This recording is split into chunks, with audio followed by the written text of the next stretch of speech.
amigos y amigas? Estamos de vuelta en El Arriero.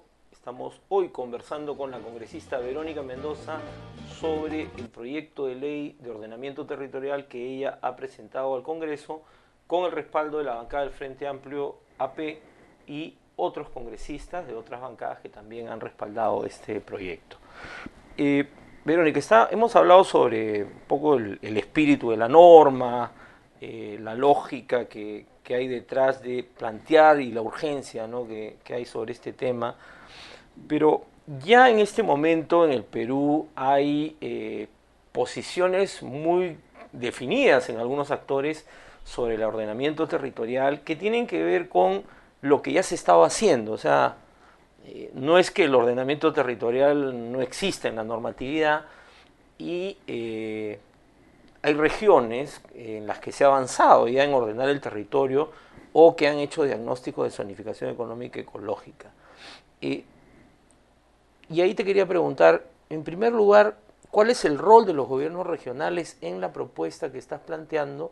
Y luego, ¿quién finalmente tiene que ser o es el ente rector en la propuesta, que es otro de los grandes temas de debate? Entonces, con los gobiernos regionales, ¿cuál es el rol? ¿Son un actor clave o...? Sí, y tú hablabas de enfoques de la propuesta y tiene un enfoque fuertemente descentralista, ¿no? Y queremos darle a los gobiernos locales y regionales en particular un rol preponderante, ¿no? Darles la responsabilidad de convocar las comisiones técnicas de ordenamiento territorial, dirigir los procesos de construcción de los planes de ordenamiento territorial y asegurar su implementación, ¿no? Así como emitir la opinión técnica necesaria para que el Ministerio del Ambiente, que proponemos como ente rector, pueda finalmente, corroborar la aprobación del Plan Regional de Ordenamiento Territorial, ¿no? Sobre esto también hay, digamos, alguna cierta controversia sobre quién debiera ser el ente rector, ¿no? Es cierto que en un país ideal donde tuviéramos una institucionalidad que se encarga de la planificación, ¿no?, en términos territoriales, económicos, etcétera, que podría ser el CEPLAN, ¿no es cierto? Sería el ente naturalmente encargado de un tema de esta naturaleza, ¿no? Pero dado que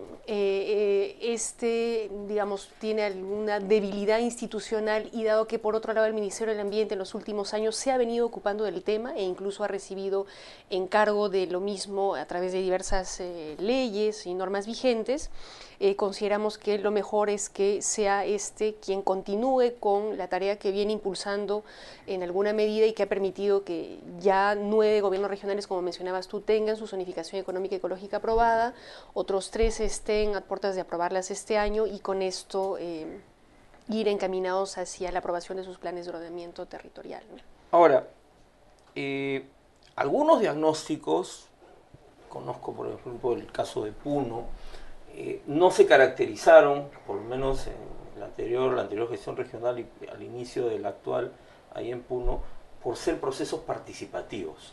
Es decir, había la idea de los técnicos de las regiones, bueno, hay un presupuesto para hacer el diagnóstico, entonces contratamos un experto y el experto nos presenta una propuesta y la aprobamos, ¿no?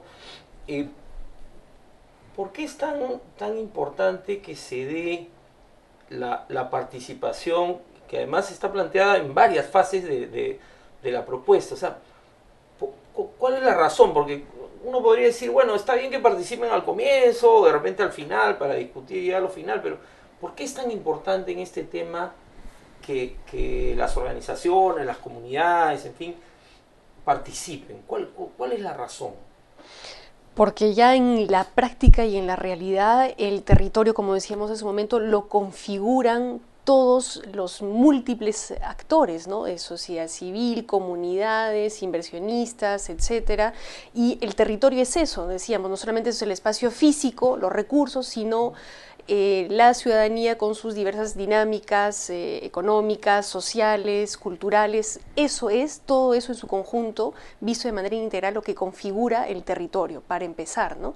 Y en segundo lugar también está el hecho de que un plan de esta naturaleza que pretende,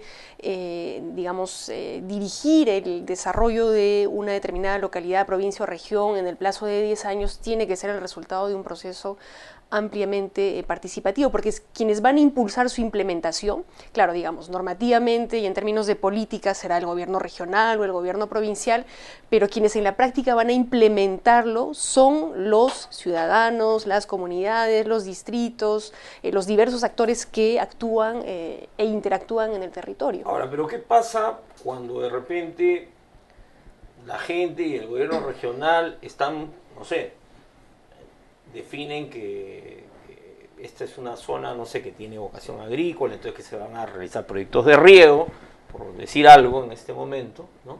Se me viene a la mente, y hay un proyecto que está promovido por el gobierno nacional, que puede ser minero, petrolero, gasífero, o incluso vinculado al agro. O sea, ¿qué pasa en el momento en que hay una... que ha pasado en varias situaciones? Conga es un ejemplo de eso, pero más allá de Conga, digamos, ¿qué pasa si el gobierno nacional tiene una política y el gobierno regional, que es un actor clave en este proceso, tiene otra propuesta? ¿Cómo se resuelve esa tensión? Bueno, primero creo que en términos ideales esto no debiera ocurrir, porque se supone que si partimos tanto desde el nivel regional como del nacional del diagnóstico técnico, ¿no? La zonificación económica ecológica, si partimos del análisis de la dinámica socioeconómica, más o menos el diagnóstico tiene que coincidir, ¿no? Bueno, pero eso es sobre el diagnóstico ideal, y la digamos, propuesta, ¿no? Entonces claro, no debiera haber esta competencia, ¿no? Bien curiosa en nuestro país entre nivel nacional y regional, sino una armonización y una articulación de las políticas y las inversiones que se promueven, ¿no? Ahora, como bien has dicho tú, esto no es lo que suele ocurrir en nuestro país, ¿no? Y más bien se dan varios ejemplos de lo contrario.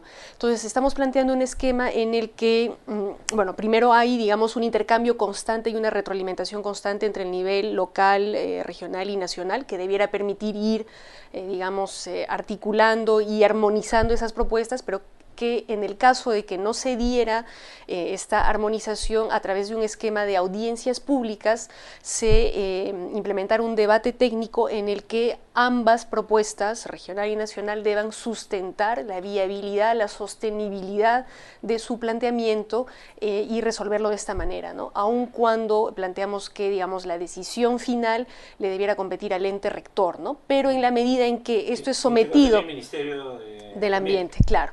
Pero en la medida en que esto es ampliamente y debatido de manera transparente, creemos que va a permitir dilucidar realmente los alcances de una u otra propuesta y evitar que se imponga alguna con un criterio arbitrario, ¿no? Sino que se garantice que la propuesta final se imponga no por el chantaje o por la fuerza como viene ocurriendo hasta ahora, sino porque es la que más garantías da en términos de sostenibilidad, de competitividad, rentabilidad, etcétera, ¿no? Ahora, pero quizás algunos inversionistas, yo imagino que cuando revisen el proyecto van a pegarle grito al van cielo. a decir, acá hay nuevas trabas burocráticas que retrasan la inversión.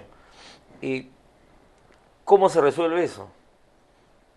Ahora, yo creo que en nuestro país tenemos que empezar a pensar en el largo plazo, Javier. Lo que ha pasado es que hasta ahora estamos con una lógica inmediatista y rentista, ¿no? A ver, ¿dónde invertimos rápido para que me dé plata rápido, ¿no? Con el argumento o el pretexto de que necesito ese dinero para implementar los programas sociales. Entonces, esto en un corto plazo, digamos, puede generar una ilusión de que las cosas están bien, pero en el mediano y largo plazo no es sostenible. ¿Qué pasa tú? Y no voy a mencionar la localidad, pero si tienes, por ejemplo, ya que estamos hablando de minería desde el inicio, ¿no? Y creo que no es casual, 5 proyectos mineros en un mismo territorio, en una provincia. Tienes que previamente evaluar cuáles van a ser los impactos acumulativos de esos proyectos, cuánta agua hay disponible, si va a permitir abastecer a todos esos proyectos mineros, además de los proyectos agrícolas, pecuarios de la zona, además del consumo humano, etcétera, etcétera. Porque si a ojo cerrado, sigues autorizando la expansión de diversos proyectos extractivos u otro tipo de actividades económicas, el riesgo que se corre es que no sean sostenibles en el mediano y largo plazo, ¿no? Y creo que hay que considerar también una variable importante en nuestro país, que es el de uno que es particularmente vulnerable al cambio climático, y tenemos ya una realidad de reducción de volúmenes de agua, una realidad de reducción de glaciares, una realidad de desertificación frente a la cual el Estado tiene que dar una respuesta pensando en las generaciones futuras, no solamente en la plata que puedo recibir mañana por la recaudación tributaria de determinado proyecto. Verónica, tenemos que ir a una nueva pausa y volvemos para en el último bloque conversar sobre algunos otros temas de la coyuntura política, si me permites. Muy bien, volvemos en un instante.